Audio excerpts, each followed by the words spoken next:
आता जे सरकार आहे या सरकारवर कोणीही विश्वास ठेवू नये. हे सरकार दगाफटका देणार आहे, खोटं बोलणार आहे, खोटं बोल पण रेटून बोल आणि लोकांशी खोटं बोलून फक्त आणि फक्त मतं मिळवण्याचा प्रयत्न करतोय.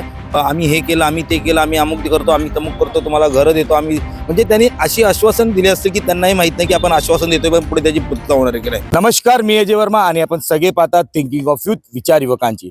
सध्या आपण ज्या परिसरात उपस्थित आहे, गेले 4 महिन्या अगोदर कॅमेरामॅनला विनंती आहे खास करू का ही जागा जी रमाबाई अपार्टमेंट ह्या ठिकाणी इमारत उभी होती. गणपतीचा दिवस होता, पहिल्याच दिवशी गणपती बाप्पा येणार होते लोकांच्या घरात आणि त्याच अगोदरच्या रात्री हा रमाबाई अपार्टमेंट कोसळली. कारण काय होता अनेक लोकांनी सांगितलं. पण ज्या प्रकारे ह्या जागेवरती रमाबाई अपार्टमेंट 2 विंग होत्या, तर एक विंग तर ताबडतोब तोडण्यात आली आणि त्यानंतर बाजूची पण सुद्धा त्या बिल्डिंगला निष्कासित करण्यात आला. या सर्व जबाबदार कशा प्रकारे समोर आपण पाहिल्याच असेल, प्रत्येक चॅनलमध्ये ही गोष्ट मोठ्या प्रमाणात व्हायरल झाली आणि त्या प्रकारे इकडे स्थानिक म्हणून रहिवाशांना कुठे ना कुठे दिलासा दिला. पण ज्या इकडे राहणारे रहिवासी होते ते गेले कुठे, त्यांचा काय झाला ते सुद्धा आपण दाखवायचा प्रयत्न करू. पण सध्या या सर्व गोष्टीमध्ये जेव्हा बिल्डिंग कोसळली होती तर त्या ठिकाणी एकमेव त्या तिकडे ऑफिस होता महाराष्ट्र नवनिर्माण सेनेचा दिनेश अहिरे. दिनेश अहिरे म्हणजे हा कोण एक इतर व्यक्ती नाही, हा इकडचा स्थानिक आहे आणि तो त्या दिवशी रात्री त्यांना धावून आला आणि प्रत्येक म्हणजे रेस्क्यू ऑपरेशन करण्यासाठी त्यांचे पोरं आणि त्यांनी इमिजिएटली काम केला. त्या लोकांचा तर नाहक बळी गेलेला आहे, 17 लोकांचा नाहक बळी गेला होता. पण त्यांच्याबरोबर काय झाला, त्यांच्या परिजनांबरोबर काय झाला तरी आपण विचारायचा प्रयत्न करू. पण मोठा प्रश्न आहे की ह्या सर्व गोष्टीचा जबाबदार होता त्याला तुरुंगात टाकण्याला, त्यावरती गुन्हा दाखल झालेला आहे. पण ज्या प्रकारे महाराष्ट्र शासनचे नेते इकडे आलेले, परिवहन मंत्री आलेले, त्यांनी जे कमिटमेंट केली होती ते कमिटमेंट त्या लोकांना भेटली आहे का, तेही सर्व गोष्टीवरती आपण चर्चा करणार आहे. सध्या आपल्याबरोबर उपस्थित स्थानिक रहिवासी आणि समाजसेवक दिनेश अहिरे आहे. दिनेश अहिरेजी नमस्कार. नमस्कार. काय म्हणाल, कशा आता 4 महिने झालेला आहे रमाबाई कोसळून आणि आताची परिस्थिती काय, बिल्डिंगच नाहीये, जागा प्लेन झालेली आहे, कुठे गेले ते रहिवासी? खरं तर आपण पाहिलं असेल की मागील 4 महिन्यापूर्वी ज्यावेळी गणपती बाप्पांचं आगमन होणार होतं आणि त्या आगमनाच्या दिवशीच रात्री बरोबर 11:45 म्हणजे 11:45 आसपास या रमाबाईचा हादसा झाला. खरं तर त्यावेळी भरपूर या ठिकाणी मीडिया होती वगैरे वगैरे. त्यावेळी हादसा झाल्यानंतर आम्ही इथे बाजूलाच होतो. सो माझे काही सहकारी, आम्ही त्या लोकांना जे आहे बिल्डिंगमधल्या सगळ्या लोकांना आम्ही बाहेर काढण्याचं काम केलं, जी आजूबाजूला रूम होते त्या लोकांना. आणि त्याच्यानं त्यांना बाहेर काढल्यानंतर आमचे सगळे सहकारी जे आहेत, खरं तर ही लोकांना गोष्ट माहिती की माहीत नाही, परंतु या ठिकाणी बऱ्याच लोकांनी राजकारण केलं की आम्ही पोचलो पहिले, आम्ही पाहिलं, हे केलं. ठीक आहे, ज्यांना कोणाला श्रेय घ्यायचं ते घेऊ देत. परंतु त्या ठिकाणी मी स्वतः आणि माझे सहकारी अक्षय शिंदे असतील, आदित्य जाधव असतील, अनेक जे काही लोक आहेत, मुलं, ती माझ्यासोबत आतमध्ये गेल्यानंतर आम्हाला माहिती आहे की वरून आमच्या डोक्यामध्ये काहीतरी पडणार आहे, तरी सुद्धा आम्ही लोकांना वाचवण्याचा प्रयत्न केला. मी स्वतः, अक्षय शिंदे असेल किंवा काही आमचे ठराविक मित्रमंडळी होते, यांनीही 4 ते 5 लोकांना आम्ही बाहेर काढलं म्हणून त्या लोकांचा जीव वाचला. सो त्याच्यानंतर जो प्रकार घडला की या ठिकाणी मग मी लगेच इमिजिएटली आपले प्रशासन असेल, प्रशासनाला तात्काळ कळवलं. महानगरपालिका इंजिनियर असतील, त्याच्यानंतर पोलीस प्रशासन असेल, कळवल्यानंतर 15 ते 20 मिनिटांमध्ये सगळी यंत्रणा या ठिकाणी आल्यानंतर हे रेस्क्यू ऑपरेशन जे होतं हे गेले 3 दिवस चालू होतं. म्हणजे मला वाटतं 72 ते 75 तास चालू होतं. त्यातूनही काही बॉडीज, काही लोक दगावलेली सापडत नव्हती. परंतु या 3 दिवसाच्या अथक प्रयत्नानंतर या ठिकाणी प्रशासनाला शोधण्यात यश आलं. आणि तो संपूर्ण प्रकार झाल्यानंतर मग काय की या ठिकाणी बेघर झालेले लोक कुठे जाणार, तर त्यांच्यासाठी मी तर माझं कार्यालय बाजूच्या रमाबाई अपार्टमेंटमध्ये होतं. माझं कार्यालय म्हणजे आमच्या पक्षाचं कार्यालय महाराष्ट्र नवनिर्माण सेनेचं, मी या ठिकाणचा माजी विभाग अध्यक्ष आहे. परंतु हे आमचं कार्यालय असताना ह्या कार्यालयाच्या नंतर आम्ही इथे स्वतः मदत केली.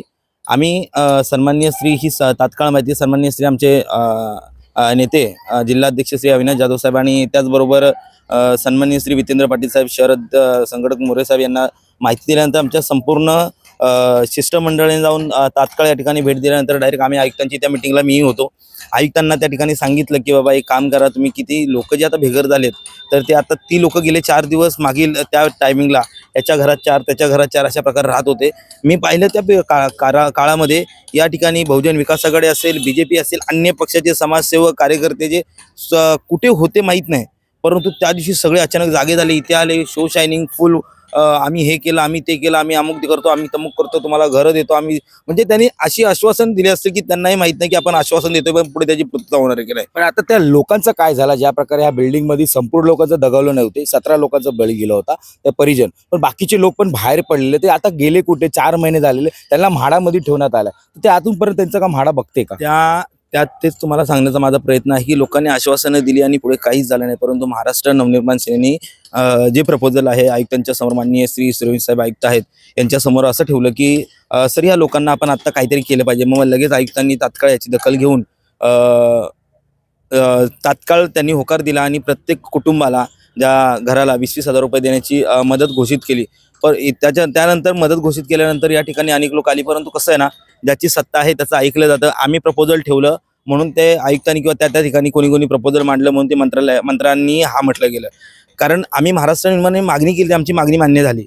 परंतु ते केल्यानंतर की आज तुमचा प्रश्न आहे की ही लोक आहेत कुठे, तर तात्काळ आम्ही ती मागणी केली की बाबा माडाची 3-4 हजार घरं जी विरार वेस्ट या ठिकाणी आहेत, या ठिकाणी लोकांना तर राहण्याचं, कारण एका वेळी जर 100 कुटुंब जर उद्ध्वस्त होत असेल त्या विभागामध्ये त्या ठिकाणी लोकांना तात्काळ रूम मिळणं हे शक्य नाहीये.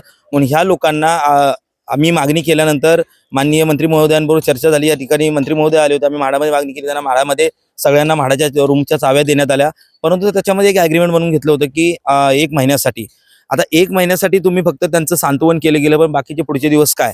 तर त्याच्यासाठी म्हाडाला विनंती केली आणि म्हाडाने परत म्हाडाला मला वाटते त्यांना एक्सटेंड करून द्यायला लावलं की बाबा तुम्ही पुढे काही दिवस त्यांची सोय होईपर्यंत द्या. हे झाल्यानंतर, हा संपूर्ण प्रकार झाल्यानंतर या ठिकाणी आलेले सगळे बोलघेवडे समाजसेवक असतील, या ठिकाणी आलेले संपूर्ण जे नेते असतील, आमदार खासदार असतील, मंत्रीगण असतील, यांनी आश्वासनं दिली. कोणत्याही प्रकारचे आश्वासन पाळलेलं नाहीये. पण बाजूला ती चाळ पण होती लागून, आता बघू शकता ती चाळ परत बांधकाम झालेलं आहे. पण ही चाळ अगोदर तोडण्यात आलेली, ह्या लोकांना पण महापालिकेने आश्वासन दिलं का तुम्हाला बाहेर काढा, कारण रेस्क्यू करण्याचा प्रॉब्लेम होतं, तर त्याला बांधून देतं. हा बांधून कोण, पालिका देते का त्यांना? खरं तर मला जेवढी माहिती भेटलेली आहे, कोणी समाजसेवक असतील त्यांनी काही मदत केलेली आहे. आणि कोण समाजसेवक? कारण इकडे इतर पक्षाचे समाजसेवक आहेत अशीच, म्हणजे प्रत्येक म्हणण्यापेक्षा एक ठराविक समाजसेवक काही या ठिकाणची काही लोक आहेत. आता कोणाचं नाव घेणं मला वाटतं उचित नाही, पण ज्यांनी मदत केली त्याचं मीही मनापासून आभार व्यक्त करेन. कारण त्याचं असं आहे, पक्षाला जुडले असतील ना? हा, ते पक्षाशी जुडलेले आहेत. सत्ताधारी असेल का? बहुजन विकास आघाडीचे जे या ठिकाणचे नगरसेवक आहेत, माजी नगरसेवक आहेत, किंवा सन्माननीय माझे आमदार जी सतीश ठाकूर यांच्या आदेशाने म्हणजे माजी आमदार आणि त्यांचे कार्यकर्त्यांनी हे सर्व करून येस, माझे आमदार आहेत. संपूर्ण दिलं नाहीये. सो त्या माननीय आमदार साहेबांनी काही मदत केली असं मी ऐकले, मला अजून कन्फर्म माहित नाहीये, पण त्यांना ती मदत केली आहे. काही जो खर्च होता तर त्यांना वीट, रेती, सिमेंट वगैरे हा प्रकार देऊन बाकीचा खर्च आहे तो त्यांना स्वतः करावा लागलेला आहे. खरं तर हा भुर्दंड ज्यावेळी रूम तोडायचे होते तर महानगरपालिकेने सांगितलं होतं की आम्ही करून देईन. सन्माननीय श्री जिल्हाधिकारी इंदुराणी जाखड मॅडम, माझं कार्यालय होतं या ठिकाणी, या बिल्डिंगमध्ये, बिल्डिंग बाजूची निष्कासित करणार, त्या तिथे बसून मॅडमनी स्वतः सांगितलेलं की तुमच्या त्या रूम ज्या तोडा आणि तुम्हाला आम्ही महानगरपालिका किंवा आम्ही प्रशासन बांधून देऊ. परंतु प्रशासनाने धडधडीत खोटं बोलून ह्या लोकांना रस्त्यावर आणलं आणि ह्या रस्त्यावर आणलेल्या लोकांना जागा 1 महिन्यासाठी असेल तात्पुरती जागा असेल महाराष्ट्र नवनिर्माण सेना आणि आमच्या संपूर्ण टीमने आणि आम्ही कार्यकर्त्यांनी केली. परंतु हे केल्यानंतर सुद्धा की आजही लोक ती वन फिरतात. या ठिकाणचा बिल्डिंगचा विषय असेल, क्लस्टर योजनेचा विषय असेल, प्रताप सरनाईक आलेले, त्यांनी मोठा आगोश दिलेला का? प्रताप सरनाईक ज्या प्रकारे मीरा भाईंदर असो किंवा ठाण्यामध्ये क्लस्टर डेव्हलपमेंटच्या नावाखाली भरपूर चांगले काम राबवले असे त्यांनी सांगितलं होतं, तर ह्या ठिकाणी पण असं काही दृश्य बघायला भेटणार, तर ते काय झालं का?